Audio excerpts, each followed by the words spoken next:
Capítulo 1. La vida que no era suya. En 2023, Madrid había aprendido a mirar sin ver. La ciudad funcionaba con la precisión de un mecanismo cansado. Metros que llegaban tarde. Portales que se abrían sin preguntas. Vecinos que compartían paredes sin saber los nombres.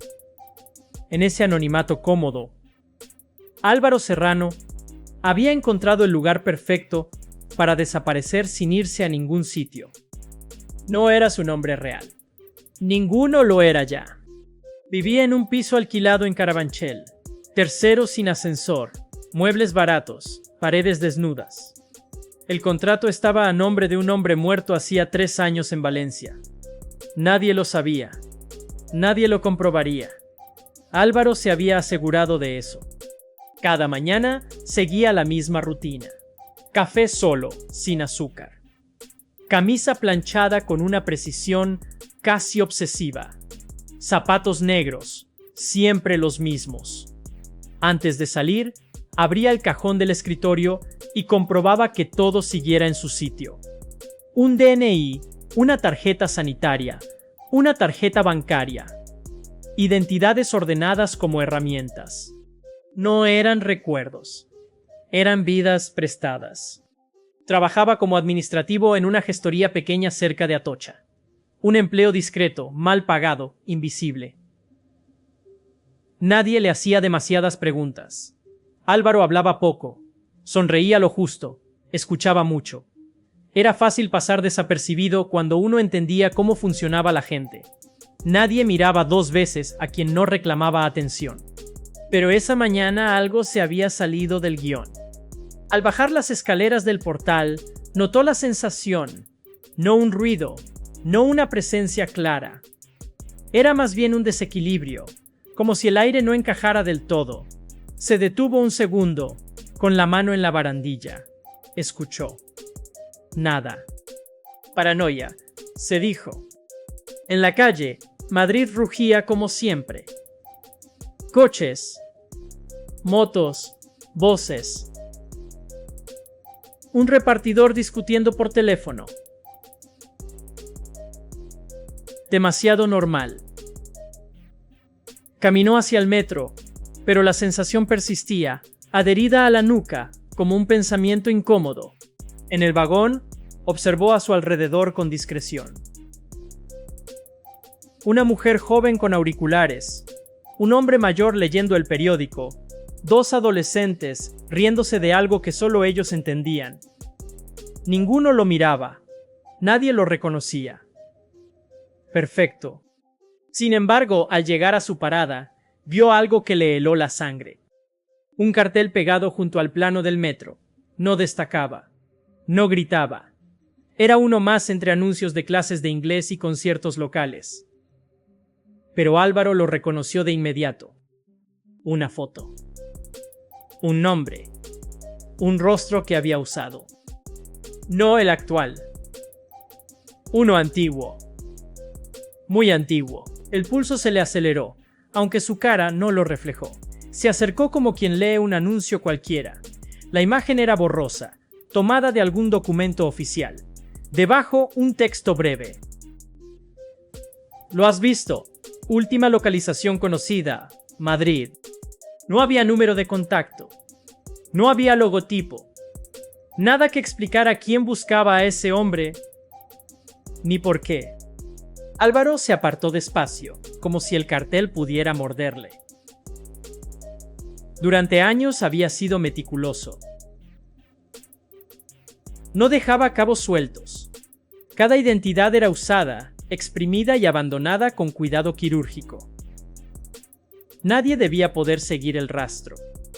Y sin embargo, alguien lo había hecho. En la gestoría no logró concentrarse. Los números bailaban en la pantalla. Las voces de sus compañeros llegaban amortiguadas, lejanas. Por primera vez en mucho tiempo, sintió algo parecido al miedo. No un pánico inmediato, sino algo más profundo. La certeza de que el juego había cambiado. A la hora de comer, salió antes de lo habitual. Caminó sin rumbo durante casi una hora, cambiando de acera, entrando y saliendo de tiendas, observando reflejos en los escaparates. Buscaba señales. Un gesto repetido, un rostro conocido, nada. Pero sabía que no significaba seguridad. Aquella noche, en su piso, abrió otro cajón. Este no lo usaba nunca. Dentro había objetos que no pertenecían a ninguna identidad concreta. Una llave sin cerradura, un móvil antiguo sin batería y una libreta pequeña, de tapas negras. La abrió por una página al azar. Nombres, fechas, direcciones. Historias resumidas en pocas líneas. Personas que habían confiado en él. Personas que habían desaparecido de una forma u otra de su propia vida. Álvaro cerró la libreta con cuidado. Han empezado, murmuró, sin saber a quién hablaba. Por primera vez en años, comprendió que tal vez no bastaría con cambiar de nombre otra vez. Tal vez alguien estaba decidido a recuperar todas las vidas que él había robado. Y si eso ocurría, Madrid dejaría de ser un refugio para convertirse en un campo de caza. El primer movimiento ya estaba hecho.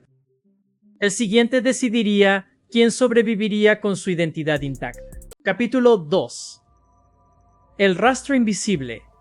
La noche cayó sobre Madrid con una normalidad insultante. Desde la ventana del piso, Álvaro observaba las luces de los edificios vecinos encenderse una a una, como si la ciudad respirara sin saber que él estaba a punto de dejar de hacerlo con calma. Aquella sensación de control, la que había guiado su vida durante años, se había resquebrajado. No durmió. A las 4 de la madrugada, sentado a la mesa de la cocina, repasó mentalmente cada paso de los últimos meses. No había errores evidentes. Ninguna discusión, ninguna amenaza, ningún contacto fuera de lo previsto. Había cerrado cada identidad con la misma disciplina de siempre. Cuentas vacías, teléfonos destruidos, documentos guardados o quemados según el caso. Y aún así, alguien había llegado hasta él. A primera hora de la mañana no fue a trabajar. Envió un mensaje breve a la gestoría alegando una gastroenteritis. Nadie pidió explicaciones. Nadie las esperaba de alguien como él. Aprovechó el silencio del día laborable para hacer lo que llevaba años evitando: volver al pasado. Sacó la libreta negra y la colocó frente a él. No la había abierto desde hacía casi 2 años. Pasó las páginas despacio, como quien revisa una escena del crimen propia. Cada nombre era una historia. Cada historia, una puerta que había cruzado sin mirar atrás. Eligió uno. Daniel Rojo. Identidad usada durante 8 meses. Valencia. 2019. Ese era el rostro del cartel. Álvaro cerró los ojos y dejó que los recuerdos regresaran, incómodos, precisos. Daniel había sido fácil. Un hombre solo, problemas económicos, sin familia cercana. Nadie que hiciera preguntas, cuando empezó a comportarse de forma errática, hasta que dejó de comportarse de cualquier forma. Daniel había desaparecido. Oficialmente. Extraoficialmente, su vida había sido absorbida, usada y descartada como un traje viejo. Nadie te busca, susurró Álvaro. Nadie debería. Pero el cartel decía lo contrario. Decidió salir. No podía quedarse encerrado esperando. La paranoia se combate con información. Se puso una gorra, una chaqueta diferente, cambió los zapatos. Pequeños gestos. No por necesidad real, sino por costumbre. El control empezaba en los detalles. Volvió al metro. Mismo trayecto, distinta hora. El cartel seguía allí. Se acercó otra vez, fingiendo interés. Esta vez vio algo que se le había escapado antes. Un símbolo casi invisible en la esquina inferior derecha. 3 líneas verticales cruzadas por una horizontal. No era un logotipo comercial. No lo reconocía, pero sabía que significaba algo. Tomó una foto rápida con el móvil y se alejó. Caminó varias calles antes de detenerse. Se sentó en un banco, respiró hondo y abrió el navegador. No buscó el nombre, buscó el símbolo. Los primeros resultados no decían nada. Páginas genéricas, imágenes sin contexto. Pero al refinar la búsqueda, apareció un foro antiguo, casi abandonado. Usuarios anónimos. Mensajes crípticos. Historias fragmentadas. Personas que afirmaban haber sido borradas. Personas que hablaban de alguien que les había robado la vida. Álvaro tragó saliva. Leyó durante casi una hora. No había pruebas concretas, pero el patrón era inquietante. Identidades duplicadas, movimientos bancarios imposibles, documentos válidos usados por personas distintas.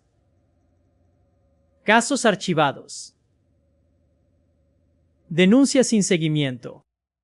Y, entre todo aquello, una frase se repetía una y otra vez, escrita por usuarios diferentes en años distintos. No quiere matarte, quiere vivir en tu lugar. Cerró el móvil con brusquedad.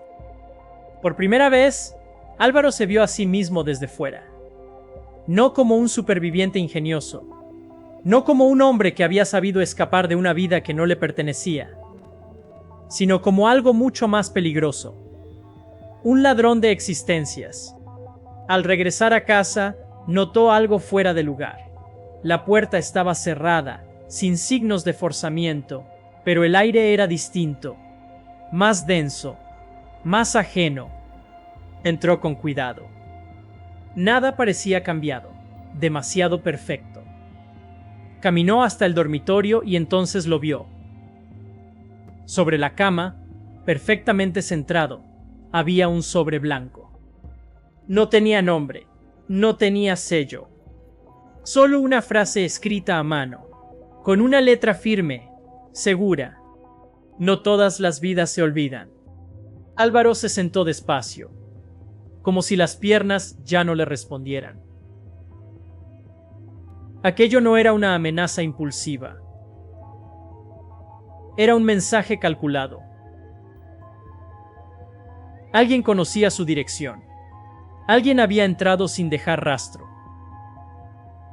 Alguien sabía exactamente cómo funcionaba su mente. Abrió el sobre con manos sorprendentemente tranquilas. Dentro había una fotografía reciente. Él mismo, saliendo del portal esa misma mañana. Desde la calle, desde muy cerca. El juego ya no consistía en desaparecer. Ahora consistía en sobrevivir a quien había decidido reclamar las vidas robadas. Y Álvaro comprendió, demasiado tarde, que el rastro invisible que siempre había creído borrar había estado conduciendo directamente hacia él. Capítulo 3. El espejo roto. Álvaro no gritó. No se levantó de golpe. No rompió la fotografía. La sostuvo entre los dedos como si fuera un objeto ajeno, casi curioso.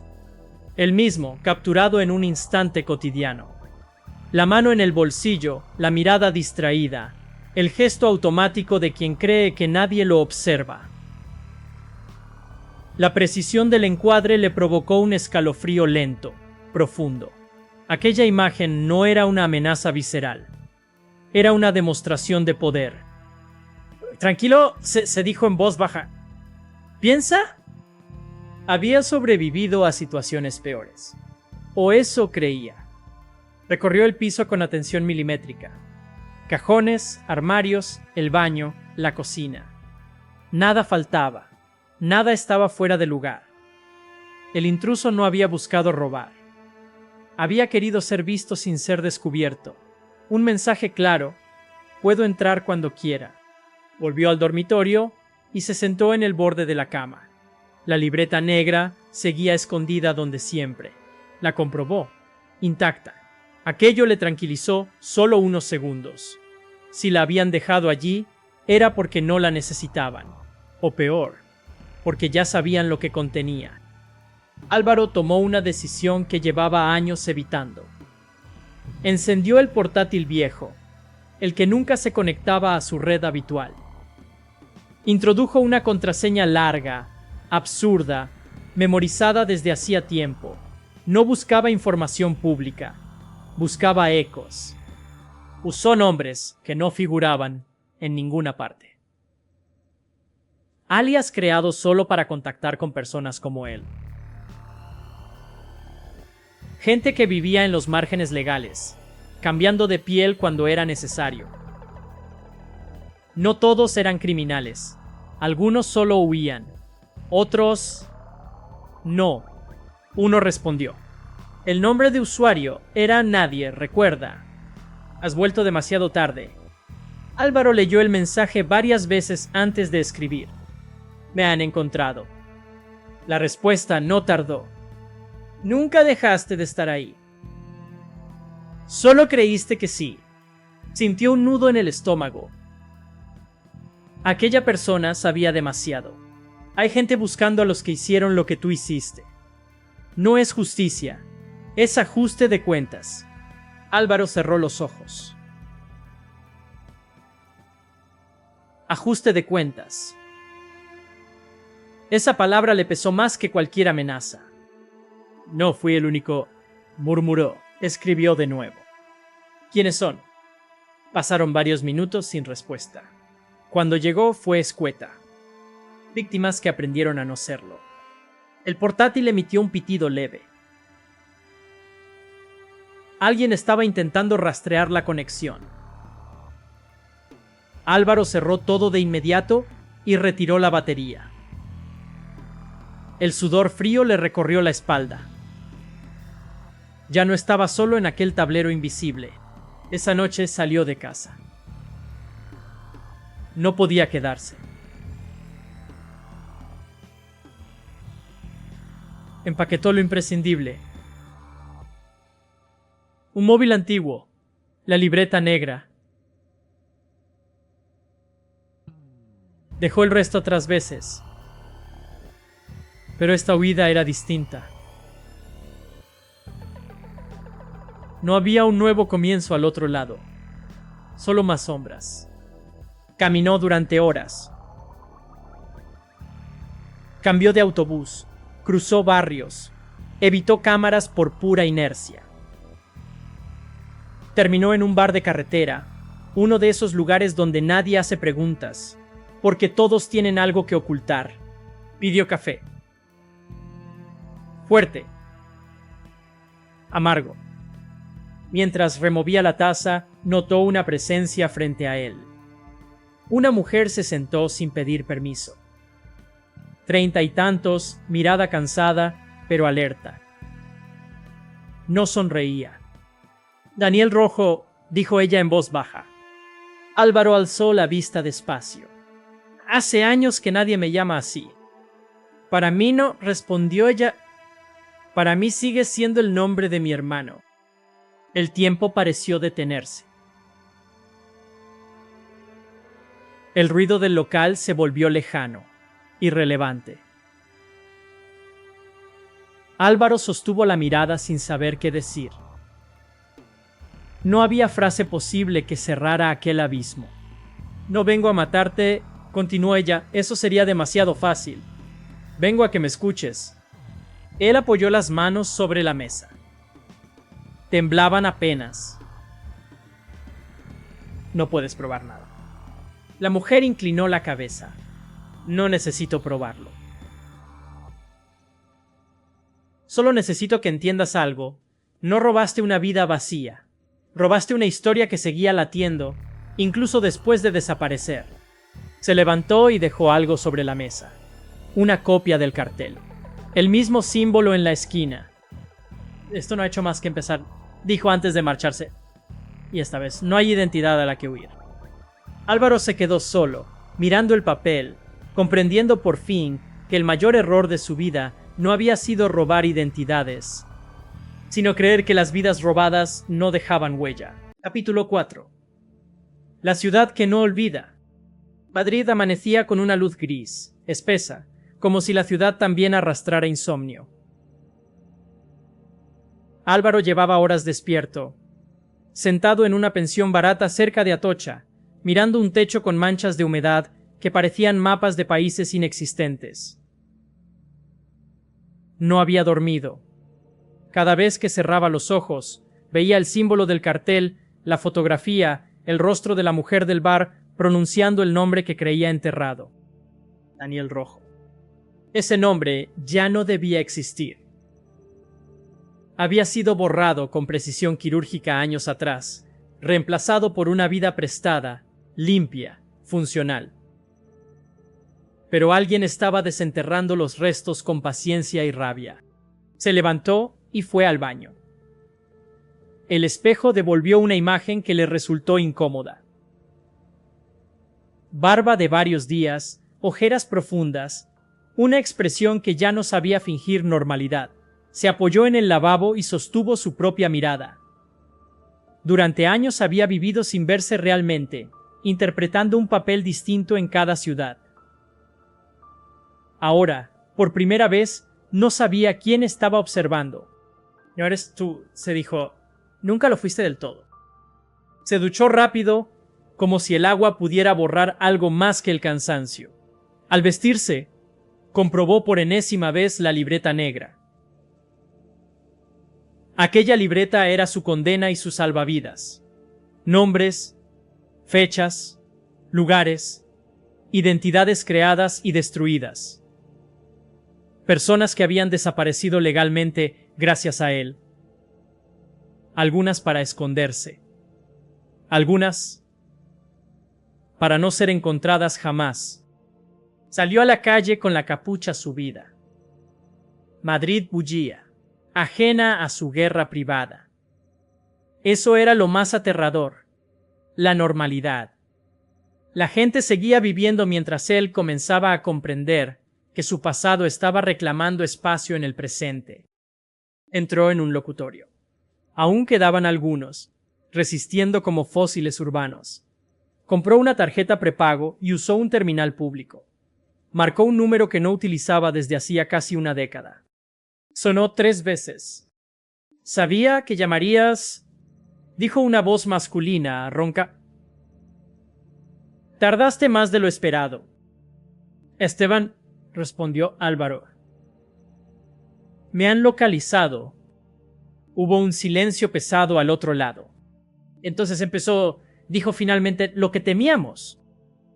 «No fue un trabajo cualquiera», añadió Álvaro. «Esto es personal». «Siempre lo es, aunque nos mintamos». Esteban había sido su contacto más constante. Un intermediario, un facilitador, alguien que entendía los engranajes del sistema y sabía cómo forzarlos sin romperlos del todo. O eso creían. «Hay gente buscándote», continuó Esteban. «No policías, no jueces, gente con tiempo, con dolor y con recursos». «Ya lo sé». No lo sabes todo», replicó. «Hay un patrón. Todos los que están siendo marcados tienen algo en común». Álvaro cerró los ojos. «Dímelo. ¿Trabajaron contigo? Directa o indirectamente. No todos están vivos». Un escalofrío le recorrió la espalda. «¿Muertos?» «Accidentes. Suicidios. Desapariciones. Nada que levantaría sospechas aisladas. Pero juntas forman una línea». Álvaro colgó sin despedirse. La confirmación era peor que cualquier amenaza directa. Aquello no era venganza impulsiva. Era una caza. Caminó sin rumbo durante horas, mezclándose con la multitud, observando reflejos en escaparates, sombras que se movían demasiado sincronizadas con las suyas. Cada paso reforzaba una idea que empezaba a tomar forma con crudeza, no estaba huyendo de alguien. Estaba siendo empujado hacia algo. Al caer la tarde, regresó a la pensión. La recepcionista lo miró un segundo más de lo normal. Álvaro sintió cómo se tensaban todos sus músculos. Subió las escaleras sin usar el ascensor. Al llegar a la puerta de su habitación, se detuvo. La cerradura estaba intacta, pero el pasillo olía distinto. Un perfume leve, casi imperceptible. No era suyo. Entró despacio. Sobre la cama había un objeto. Un viejo DNI, amarillento por el tiempo. El primer nombre que había borrado. La primera vida prestada que había entregado a alguien que quería desaparecer y que nunca volvió a aparecer. Debajo del documento, una nota escrita a mano. La ciudad recuerda lo que tú intentaste borrar. Álvaro se sentó lentamente. Ya no había duda.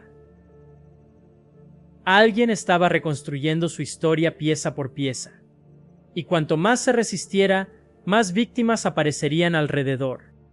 Por primera vez en muchos años, comprendió algo que lo aterrorizó más que la muerte. Para sobrevivir, no tendría que huir. Tendría que afrontar cada identidad robada y aceptar que algunas nunca debieron desaparecer. Capítulo 5. El peso de los nombres. La noche cayó sobre Madrid como una losa. Álvaro no encendió la luz de la habitación. Permaneció sentado en la cama, con el DNI entre las manos, recorriendo con los dedos aquel plástico desgastado que contenía una vida entera reducida a una foto borrosa y un número. Luis Gálvez. 32 años. Soltero. Empleado administrativo. Luis había llegado a él una década atrás. Un hombre común, invisible, con una mirada cansada y una petición simple.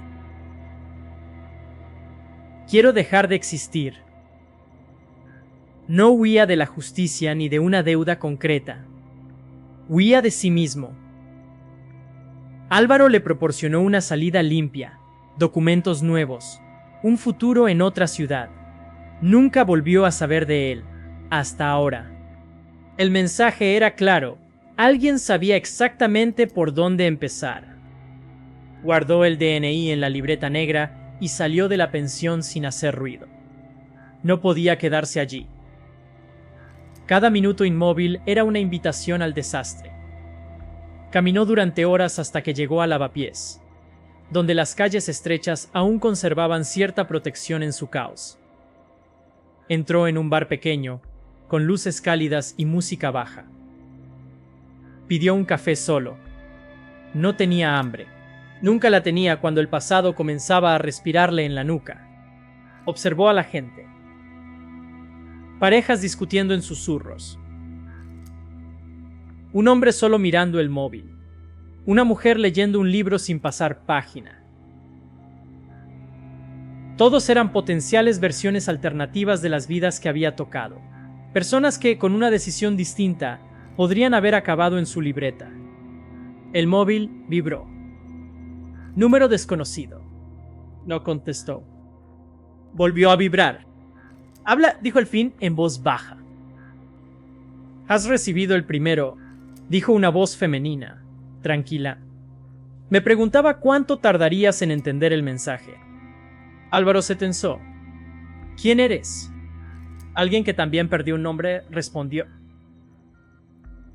Pero no tuvo la oportunidad de elegir otro. Colgó antes de que él pudiera decir nada más. Álvaro dejó el café intacto y salió del bar. Su pulso se aceleró, no por miedo inmediato, sino por la confirmación de algo que llevaba horas temiendo. No era un juego de un solo jugador. Había más personas implicadas. Víctimas, supervivientes, observadores. Regresó caminando hasta un cajero automático abandonado. Allí, bajo la luz parpadeante, abrió la libreta negra. Pasó páginas y páginas de nombres. Algunos le resultaban borrosos. Otros seguían vivos en su memoria con una claridad incómoda. No todos habían pedido desaparecer. Algunos habían sido empujados. Por primera vez se permitió formular la pregunta que siempre había evitado: ¿en qué momento dejó de ayudar? Y empezó a decidir quién merecía seguir existiendo. Cerró la libreta de golpe. El sonido resonó más fuerte de lo esperado en la calle vacía. Sintió un nudo en el estómago. El castigo no era solo externo, era interno. Cada nombre regresaba como una deuda impaga.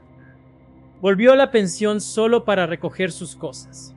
Al abrir la puerta encontró algo nuevo sobre la mesa: una carpeta marrón. No había señales de forzamiento.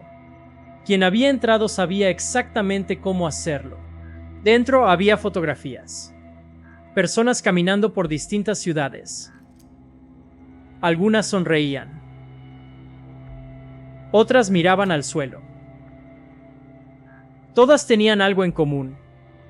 No sabían que estaban siendo observadas. En la última foto se vio a sí mismo entrando al bar de lavapiés.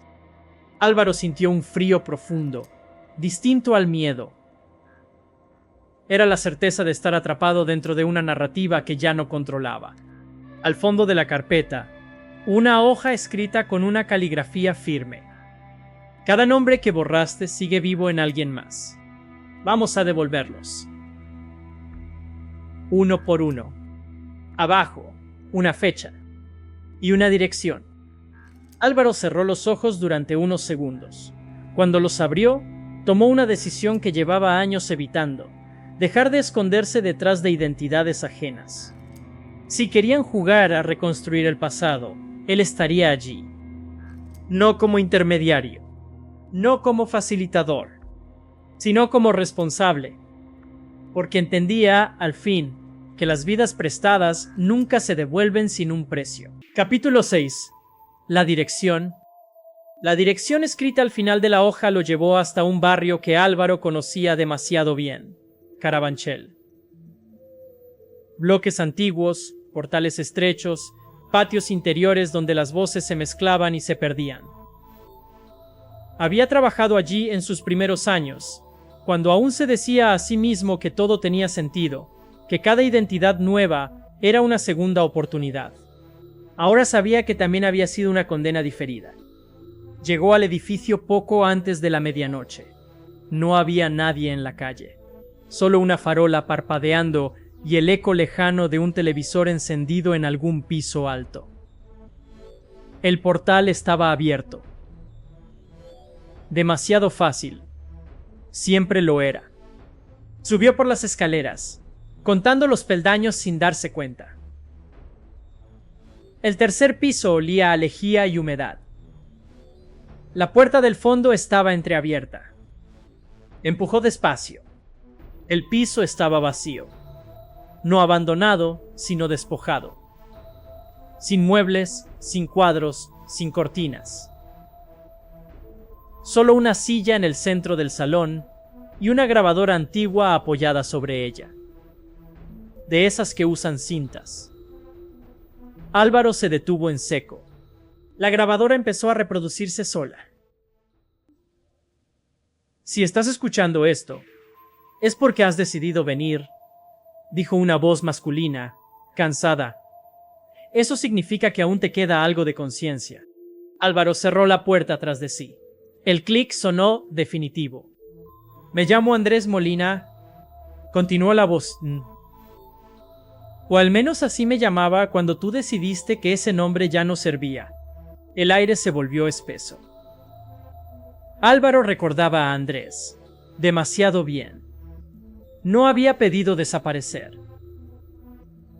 Había sido una solución. Un favor a un tercero. Un ajuste limpio. Tenía una hija. Siguió la grabación. 8 años. Cuando desaparecí dijeron que me fui. Que abandoné. Ella creció creyendo que no la quise lo suficiente como para quedarme. La cinta se detuvo unos segundos. Luego continuó. No vengo a matarte, Álvaro. Eso sería fácil. Vengo a devolverte lo que quitaste. Las consecuencias. Un ruido metálico sonó detrás de él. Álvaro se giró de golpe, pero no había nadie. Solo una puerta lateral que antes estaba cerrada y ahora no. Entró con cautela. Era un dormitorio.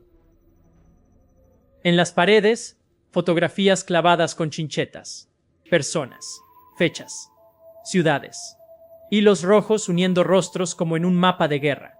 En el centro, una imagen destacaba sobre las demás. La mujer del bar. Debajo, un nombre, Clara Molina. El estómago de Álvaro se contrajo. Todo encajó de golpe con una violencia casi física. No era una casa aleatoria, era una reconstrucción familiar. Una herencia de dolor. Un ruido de pasos resonó en el pasillo. Esta vez no era una grabación. «No te muevas», dijo una voz femenina desde la sombra. «Ya has oído suficiente». Clara salió a la luz. No llevaba un arma visible. No parecía nerviosa. Solo cansada. Cansada de esperar. «¿No sabes lo que hiciste?», dijo ella. «No sabes lo que significa crecer con un hueco en lugar de un padre». Álvaro tragó saliva. Por primera vez en años, no tenía una respuesta preparada. «Lo siento», dijo. «No debería haber pasado». «No», replicó Clara. «Deberías haber vivido con ello. Pero te escondiste detrás de otros nombres». Sacó el móvil y lo dejó sobre la mesa. Todo está grabado. Nombres, pruebas, conexiones. No para la policía. Para las familias. Para que decidan qué hacer con la verdad. Álvaro entendió entonces que el castigo no sería rápido ni violento. Sería público, progresivo, inevitable. «No quiero vengarme», añadió Clara. «Quiero equilibrio». Se giró y salió del piso, dejándolo solo entre las fotografías. Álvaro se dejó caer en la silla. El sonido de la grabadora aún resonaba en su cabeza. Por primera vez, comprendió que no estaba perdiendo su identidad. Estaba devolviéndola, pedazo a pedazo, a quienes nunca debieron perderla. Y el proceso acababa de empezar. Capítulo 7. La herencia del silencio. Álvaro permaneció largo rato sentado en la silla, con la espalda encorvada y la mirada fija en el mural de fotografías. Cada rostro parecía observarlo desde un tiempo distinto, como si todos compartieran una misma pregunta sin formular. No había gritos. No había amenazas. Solo una acusación muda, persistente. Se levantó despacio y comenzó a recorrer la habitación. Tocó las paredes, los hilos, los nombres escritos con letra firme. Clara no había improvisado nada. Aquello llevaba años gestándose. Quizá toda una vida. En una esquina del dormitorio encontró una caja de cartón. Dentro, carpetas ordenadas por ciudades. Valencia, Zaragoza, Sevilla, Bilbao. En cada una, recortes de prensa, certificados de defunción, denuncias archivadas, mensajes impresos. Historias truncadas que él había ayudado a cerrar en falso. No todos habían terminado muertos. Algunos seguían vivos, existiendo bajo nombres que ya no les pertenecían. Personas que respiraban, trabajaban, amaban, sin saber que alguien estaba reuniendo las piezas para devolverlos al punto exacto en el que todo se quebró. El teléfono de Álvaro vibró. Esta vez no era un número desconocido. Era Esteban. Lo sabes ya, ¿verdad?, dijo sin saludo. Sí, respondió Álvaro. Es ella. La hija de uno de ellos. Esteban guardó silencio unos segundos. No es solo ella. Hay más. Gente que perdió algo y decidió no olvidarlo. Entonces no puedo ir, dijo Álvaro. No, confirmó Esteban, pero tampoco puedes quedarte quieto. Álvaro cerró la caja y la dejó donde estaba. ¿Cuánto tiempo tengo? Eso depende de cuántos nombres estén dispuestos a devolver al mundo, contestó Esteban. ¿Y de cuántos prefieras afrontar tú antes de que otros lo hagan por ti? Colgó. Esa noche Álvaro no regresó a la pensión. Caminó sin rumbo hasta que el cansancio lo venció y se sentó en un banco del retiro, mirando el agua negra del estanque. Pensó en su infancia, en su padre, en la facilidad con la que había aprendido a borrar huellas para sobrevivir. Nunca había sido un monstruo. Solo alguien que confundió el control con la justicia. Al amanecer tomó una decisión. Volvió a su mochila y sacó la libreta negra. Por primera vez, no la abrió para esconder, sino para revelar. Arrancó una página. Luego otra. Escribió direcciones, nombres reales, contactos. No todos.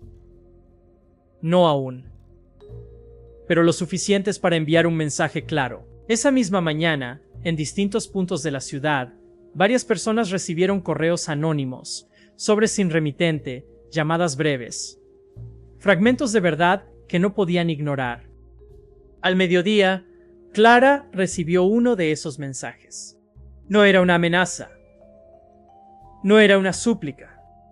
Solo una frase. No puedo devolver a tu padre, pero puedo ayudarte a contar su historia. Ella lo leyó 2 veces. No respondió. Esa tarde, Álvaro se sentó en un cibercafé y empezó a escribir. No una confesión pública. Un archivo privado. Una cronología exacta de cada decisión tomada, cada nombre alterado, cada vida desviada. Sabía que, al final, no sería él quien decidiera qué hacer con esa verdad. El silencio había sido su herencia. Ahora, comenzaba a entender que también podía ser su condena o su única forma de redención. Capítulo 8. Las grietas. La ciudad reaccionó más rápido de lo que Álvaro había previsto. No con sirenas ni titulares, sino con movimientos sutiles. Cambios en rutinas. Llamadas que no se devolvían. Perfiles en redes que desaparecían de un día para otro. Personas que habían vivido tranquilas bajo identidades prestadas empezaban a sentir cómo el suelo se agrietaba bajo sus pies. Álvaro observaba todo desde la distancia, moviéndose entre bibliotecas públicas, cafés impersonales y estaciones de metro donde nadie miraba a nadie más de un segundo. Se había convertido, irónicamente, en lo que siempre había sido, un fantasma. Pero esta vez no se escondía, esperaba. El primer encuentro ocurrió 3 días después. Fue en un parking subterráneo de un centro comercial en las afueras. Un mensaje breve había llegado a su correo cifrado. Necesito saber si esto es verdad. Sin firma. El hombre que apareció rondaba los 50. Vestía traje barato, zapatos gastados. Sus manos temblaban. Me llamo Sergio, dijo, o eso creía. Álvaro no lo corrigió.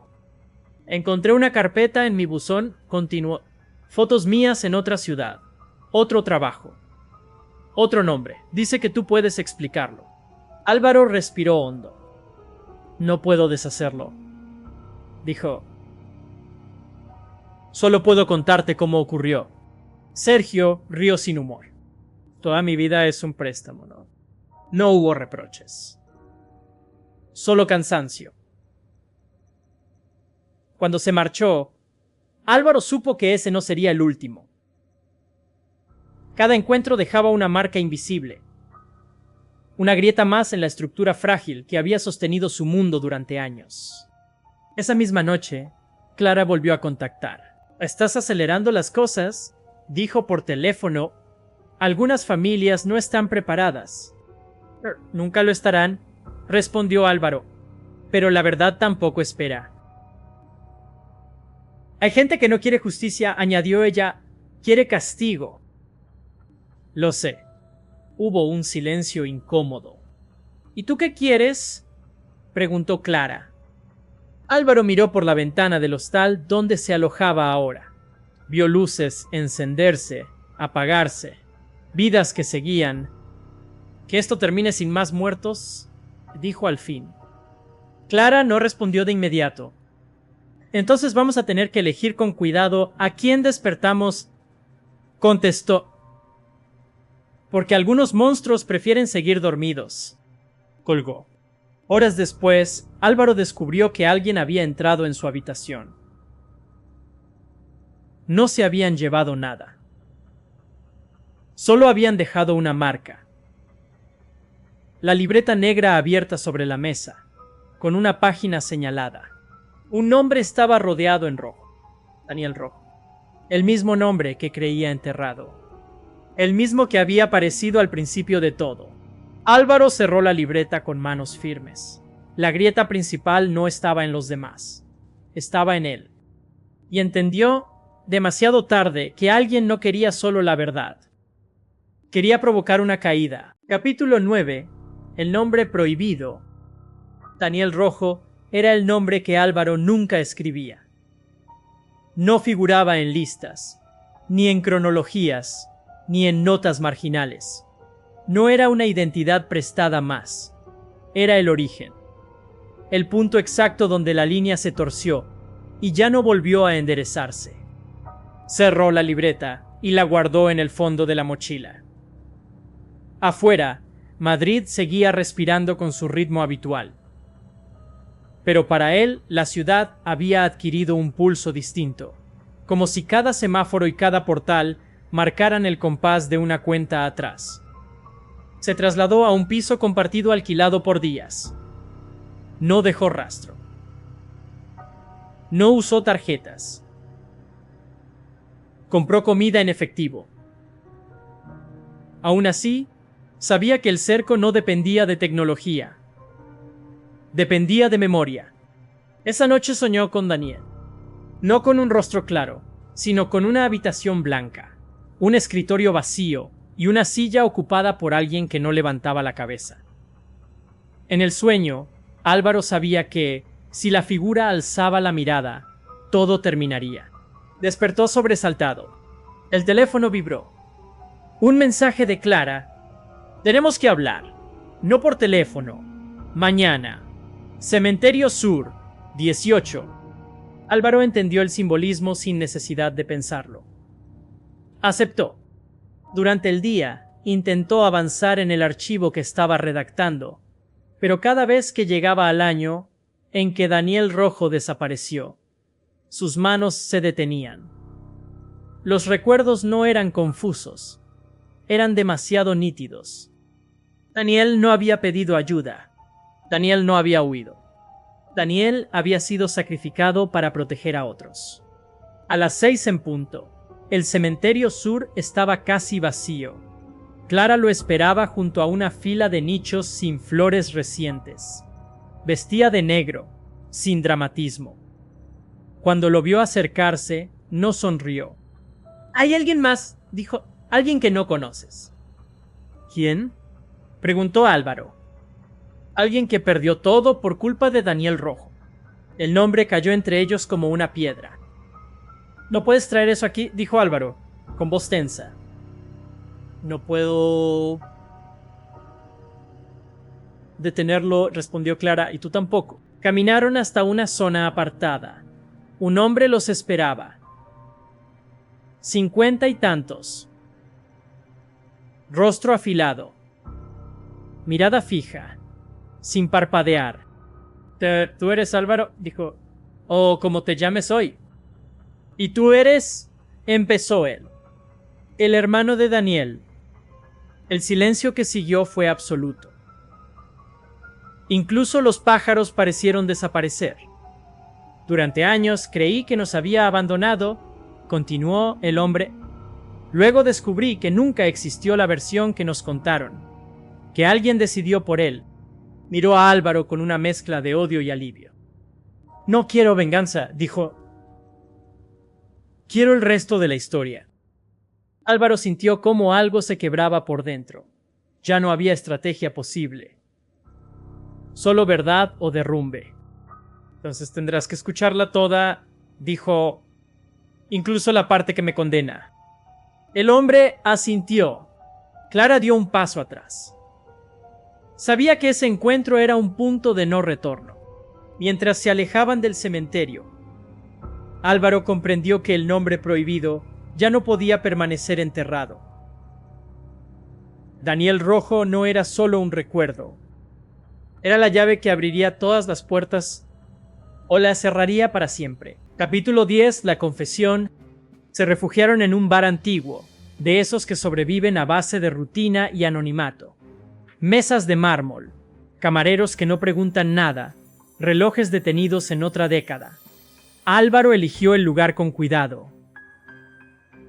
Allí nadie escuchaba conversaciones ajenas, porque todos estaban demasiado ocupados ignorándose. El hermano de Daniel se sentó frente a él. Se llamaba Javier Rojo. Sus manos estaban cruzadas, firmes. No había ira descontrolada en su rostro, sino algo más peligroso: paciencia. «Empieza», dijo. Álvaro apoyó los codos sobre la mesa. Durante años había contado versiones parciales, relatos incompletos diseñados para protegerse. Esta vez no podía hacerlo. Clara observaba en silencio, consciente de que aquel momento definiría todo lo que vendría después. ¿Daniel no fue un error?, comenzó Álvaro. Fue una decisión. Javier no se movió. Trabajaba con un grupo, continuó, personas con poder real, empresarios, políticos locales, intermediarios. Yo era solo una herramienta. Daniel sabía demasiado, no por ambición, sino por accidente. El recuerdo volvió con una claridad incómoda. Daniel entrando a su despacho improvisado, nervioso, hablando demasiado rápido, con miedo de haber visto algo que no debía. ¿Pidió protección?, dijo Álvaro, pero protegerlo significaba exponer a otros. Y yo elegí el camino fácil. Quitaste el nombre, susurró Javier. Le quité la posibilidad de defenderse, corrigió Álvaro. Lo borré del sistema. Nadie podía encontrarlo porque oficialmente nunca existió. Pensé que eso bastaría. ¿Murió?, preguntó Javier, por fin. Álvaro negó lentamente con la cabeza. No lo sé. Ese fue el golpe más duro. Javier apretó los dientes. ¿Cómo que no lo sabes? Lo entregué a una red que prometía ocultarlo fuera del país. Nunca volví a tener contacto. Nunca quise saber. El silencio se volvió insoportable. Clara intervino. Eso es lo que estamos intentando averiguar ahora, dijo. Si Daniel sigue vivo o si su desaparición fue el inicio de algo peor. Javier se levantó de golpe. Mi familia se desmoronó, dijo. Mi madre murió esperando una llamada, y tú me dices que no sabes si sigue respirando. Álvaro lo miró a los ojos. Si hay una mínima posibilidad de encontrarlo, lo haré, dijo, pero esta vez no como intermediario, como culpable. Javier respiró hondo. La rabia seguía allí, pero ya no estaba sola. La acompañaba una necesidad desesperada de cerrar el círculo. Entonces vas a ayudarnos, dijo, a todos. Álvaro asintió. En ese instante, el camarero dejó la cuenta sobre la mesa. Un gesto trivial que rompió la tensión. Pero al darse la vuelta, Álvaro notó algo extraño. El hombre llevaba un auricular casi invisible. Se levantó con calma aparente. Miró a Clara. No estamos solos, murmuró. Al salir del bar, un coche oscuro arrancó al final de la calle. Demasiado rápido. Demasiado atento. Álvaro sintió el viejo instinto despertar. La confesión no solo había removido el pasado, había activado a quienes siempre se habían beneficiado del silencio. Y esta vez no estaban dispuestos a permitir que la verdad saliera intacta. Capítulo 11. Los que escuchan. El coche oscuro desapareció entre el tráfico antes de que Álvaro pudiera memorizar la matrícula. No era necesario. Aquella maniobra no pretendía ocultarse, sino anunciarse. Un aviso. Un recordatorio de que ciertos hilos seguían tensos, vigilantes, listos para cerrarse alrededor de quien tirara demasiado fuerte. Caminaron sin hablar durante varias manzanas. Clara fue la primera en romper el silencio. No fue casualidad. Dijo, alguien supo que ibas a hablar. Siempre lo saben, respondió Álvaro. La diferencia es cuando deciden actuar. Entraron en una tienda de barrio y salieron por una puerta trasera que daba a otra calle. Javier observaba todo con atención, como si de pronto el mundo hubiera cambiado de reglas delante de él. ¿Cuántos?, preguntó. Los suficientes, contestó Álvaro, y no son nuevos. Son los mismos de siempre, solo que ahora están incómodos. Se refugiaron en un piso franco que Clara había conseguido gracias a un periodista retirado. Un lugar sin conexión directa a Internet, sin cámaras visibles, sin historial reciente. Allí, el aire parecía más denso, pero al menos estable. Álvaro abrió su portátil y conectó un disco externo. Esto es lo que nunca compartí, dijo. Grabaciones, contratos, nombres codificados. Personas que usaron mis servicios para borrar problemas humanos. Javier se acercó a la pantalla. Cada archivo era una herida abierta. Si esto sale a la luz, empezó. No saldrá como noticia, interrumpió Clara. Saldrá como historias. Como verdades fragmentadas que las familias puedan reconocer. No podemos competir con el poder, pero sí con la memoria. Mientras hablaban, una notificación silenciosa apareció en el portátil. No era un virus ni una intrusión evidente. Era peor, un archivo nuevo, sin origen. Título: Daniel Rojo, última ubicación. Álvaro sintió cómo se le helaba la sangre. Abrió el archivo. Era un informe escueto. Coordenadas. Fecha reciente. Y una frase final. Algunas identidades no se pierden, se reciclan. Javier lo leyó por encima del hombro. Está vivo, dijo, casi sin voz. ¿O alguien quiere que creamos que lo está?, respondió Álvaro. Clara levantó la vista. Eso no importa ahora. Lo importante es quién nos está observando y por qué decide mover ficha justo ahora. Álvaro cerró el portátil con cuidado. Porque el sistema no soporta las grietas, dijo, y esta se está haciendo demasiado grande. Por primera vez desde que todo empezó, entendió que ya no era solo su pasado el que estaba en juego. Era el equilibrio entero de una red construida sobre desapariciones silenciosas. Y alguien, en algún lugar, estaba escuchando cada paso, esperando el momento exacto para decidir quién sería el siguiente nombre en desaparecer. Capítulo 12. Coordenadas. Las coordenadas apuntaban a un lugar concreto del mapa. No era un país lejano, ni una ciudad imposible. Era demasiado cercano. Una zona industrial semiabandonada en las afueras de Alcalá de Henares, repleta de naves logísticas, empresas fantasma y oficinas que cambiaban de nombre cada pocos años. Si es una trampa, está bien montada, dijo Clara, observando la pantalla del portátil. Demasiado precisa para ser una provocación simple. Y demasiado visible para ser segura, añadió Álvaro, justo como le gustaba a Daniel. Javier no dijo nada. Miraba fijamente las coordenadas, como si repetirlas en silencio pudiera materializar a su hermano delante de él. Álvaro conocía esa mirada.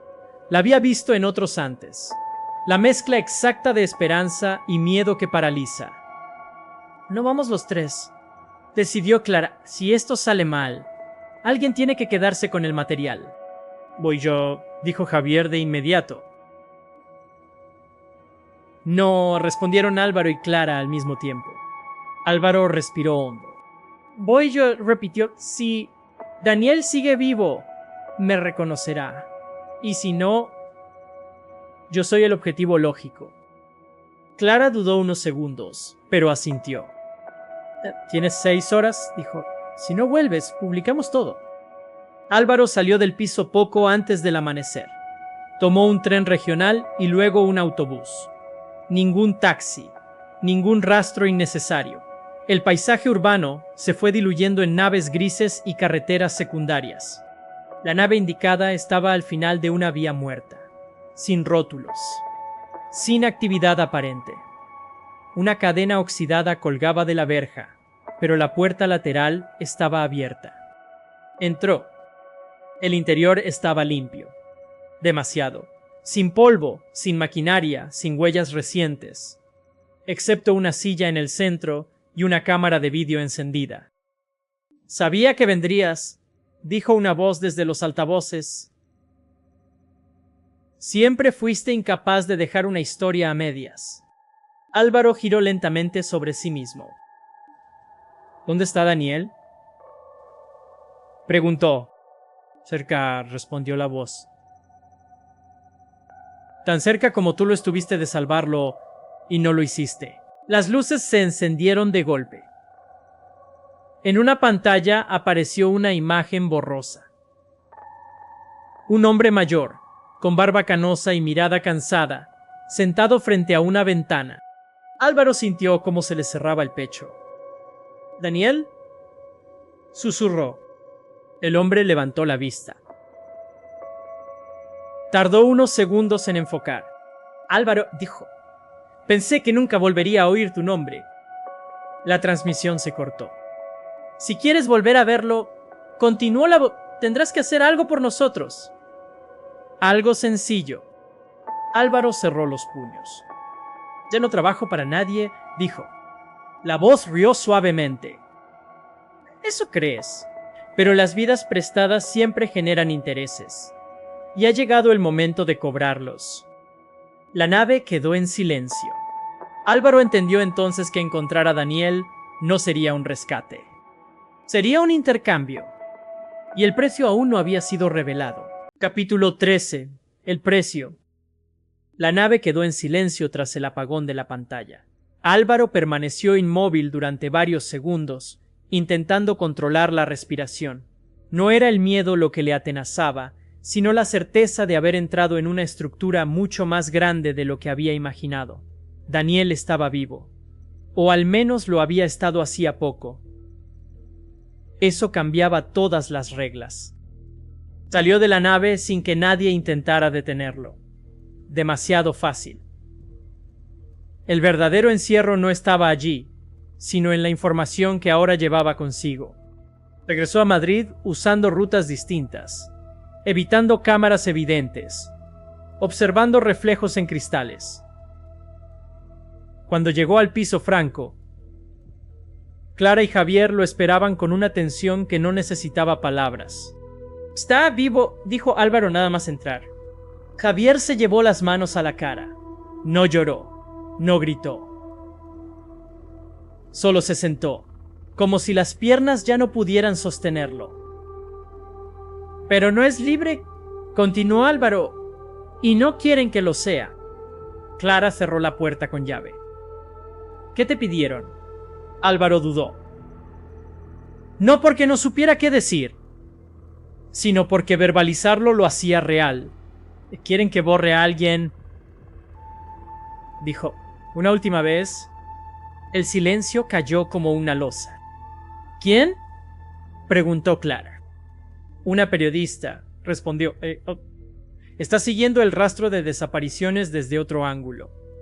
No sabe de mí, pero está demasiado cerca». Javier levantó la cabeza de golpe. «¿Y si no lo haces?». «¿Daniel desaparece de verdad?», dijo Álvaro, esta vez sin dudas. Clara caminó por la habitación, nerviosa. «Eso es chantaje puro». «Es su especialidad», respondió él. «Siempre lo fue».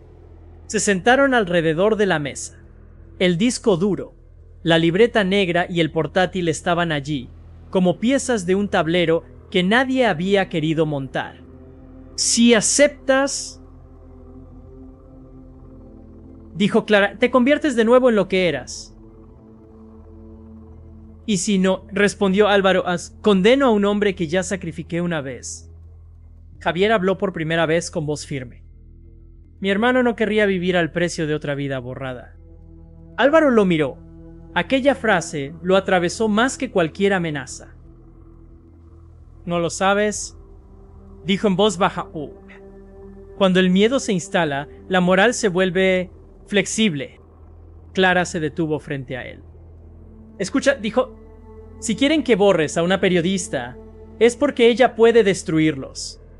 Eso significa que tenemos algo que negociar. Álvaro alzó la mirada. ¿Un intercambio real? ¿Exponerlos?, respondió ella. No todo, no aún. Pero lo suficiente como para que Daniel deje de ser útil como rehén. Álvaro entendió entonces que el precio no era una acción concreta. Era una elección definitiva. Seguir siendo el hombre que borraba problemas o convertirse en el que los sacaba a la luz, aún sabiendo que eso lo destruiría. Miró la libreta negra. La cerró con firmeza. No voy a borrar a nadie más, dijo. Si quieren guerra, la tendrán. Pero esta vez con nombres reales. Fuera, la ciudad seguía con su rutina ajena. Pero en algún lugar, quienes escuchaban empezaban a comprender que el intermediario había dejado de obedecer. Y cuando eso ocurre, el sistema siempre responde. Capítulo 14. La exposición. La decisión estaba tomada, pero el precio aún no se había pagado. Clara se movía por el piso con una energía nueva, casi feroz. No era improvisación. Llevaba años preparándose para un momento como aquel. Álvaro lo comprendió al verla trabajar. Aquello no era solo justicia personal, era una estrategia. No vamos a soltarlo todo de golpe, explicó Clara M. Eso solo provocaría una reacción violenta y desordenada. Vamos a hacerlo por capas. Como una hemorragia lenta. Conectó el portátil a una red segura y empezó a enviar mensajes cifrados a contactos que Álvaro no conocía. Periodistas independientes, abogados retirados, familias que llevaban años esperando una explicación que nunca llegó. Javier observaba en silencio. Había pasado de ser un hermano en duelo a un testigo clave. Y eso lo aterraba más que cualquier amenaza directa. Si lo hacemos, dijo, no habrá vuelta atrás. Nunca la hubo, respondió Álvaro. El primer movimiento fue pequeño. Un artículo publicado en un medio digital menor. No mencionaba nombres grandes. Solo relataba la historia de un hombre que había sido borrado del sistema administrativo sin dejar rastro. El texto no acusaba directamente. Solo planteaba una pregunta incómoda. ¿Cómo puede desaparecer una persona sin que nadie lo note? En menos de 2 horas, el artículo fue retirado. Buen signo, dijo Clara. Han mordido el anzuelo. Esa misma noche, Álvaro recibió un mensaje en el móvil que no usaba nunca. Solo 2 palabras. Última advertencia. No respondió. A la mañana siguiente, un segundo artículo apareció en otro medio. Esta vez con documentos. Fechas. Firmas borrosas pero reconocibles para quien supiera dónde mirar. El nombre de Daniel Rojo no aparecía, pero su sombra estaba en cada línea. El teléfono de Clara no dejó de sonar. Algunos pedían más información. Otros ofrecían protección. Algunos solo querían silencio a cambio de dinero. No sabían que había tanta gente esperando esto, dijo Javier, sorprendido. Siempre la hay, respondió Álvaro. Solo falta alguien que se atreva a empezar. Esa tarde, El coche oscuro volvió a aparecer frente al edificio. Esta vez no se escondió. Se quedó allí, inmóvil, durante horas.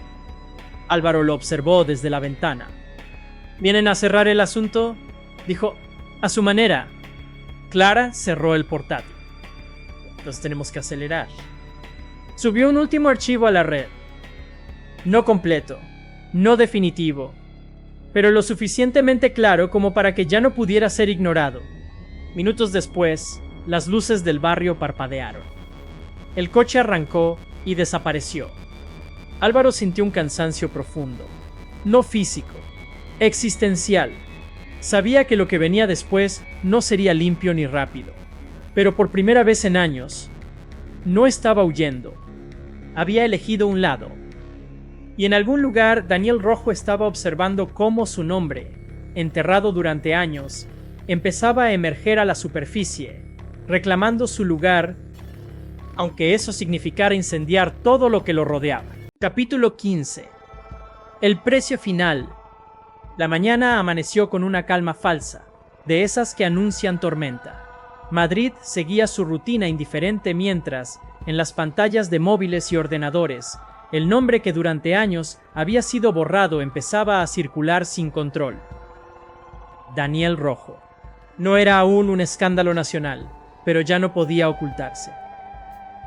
Foros, redes sociales y medios digitales hablaban de errores administrativos, irregularidades graves, posibles abusos de poder. Las palabras eran cuidadosas. El miedo seguía presente. Álvaro llevaba horas sin dormir. Estaba sentado en la cocina, mirando una taza de café frío. Clara revisaba titulares en silencio. Javier caminaba de un lado a otro, incapaz de quedarse quieto. Han abierto una investigación interna, dijo Clara finalmente. Oficialmente. Eso significa que buscarán un chivo expiatorio, respondió Álvaro, y luego intentarán cerrar el caso. El timbre sonó una sola vez. Los tres se miraron. No era un toque insistente ni violento. Era educado, calculado. Álvaro se levantó despacio y abrió la puerta. Dos hombres. Trajes oscuros, sin distintivos visibles. Señor Vega, dijo uno de ellos, necesitamos hablar. No era una petición. Dentro del piso, el aire se volvió espeso. Clara grababa con el móvil oculto. Javier apretaba los puños. Han causado un problema, continuó el hombre. Uno que puede resolverse o empeorar. Álvaro sostuvo su mirada. Ya ha empeorado. Para ustedes. El segundo hombre sonrió apenas. No tanto como cree. Sacó una carpeta y la dejó sobre la mesa. Dentro había fotos, direcciones, historiales médicos. No amenazas directas. Advertencias silenciosas. Esto se termina hoy, dijo... Usted desaparece de nuevo. Nosotros cerramos el asunto. Todos siguen vivos. El silencio fue absoluto. Entonces Javier habló. No. La palabra cayó como un disparo. Mi hermano no desapareció por error, continuó. Ustedes lo borraron, y ahora quieren borrar la verdad. Clara se levantó y mostró el móvil. Esta conversación ya está en la nube. Y no es la única copia. Los hombres se miraron por primera vez con auténtica incomodidad. Si nos pasa algo, añadió Álvaro, todo se publica. Todo. El hombre cerró la carpeta lentamente. No saben con quién están jugando. Sí, respondió Álvaro. Ya no tenemos nada que perder. Los visitantes se marcharon sin despedirse. Durante horas, no ocurrió nada. Y luego ocurrió todo. Un medio nacional rompió el silencio. Después otro. Un juez solicitó documentación. Un hombre importante presentó su dimisión por motivos personales. Las piezas empezaron a caer, una tras otra. Esa noche, Álvaro caminó solo por la ciudad. Pasó frente a edificios donde había trabajado, a lugares donde había fingido ser otra persona. Ya no sentía miedo,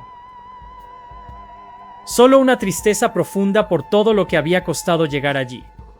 En una plaza tranquila, se detuvo. Pensó en Daniel, en la vida que no volvió, en las identidades robadas, en las verdades enterradas. La justicia no fue limpia, no fue completa, nunca lo es. Pero esta vez, el sistema no había ganado en silencio. Y mientras las luces de la ciudad seguían encendiéndose una a una, Álvaro comprendió algo esencial. Las vidas prestadas siempre acaban reclamando su nombre, aunque para hacerlo tengan que derrumbar el mundo que las robó. Fin.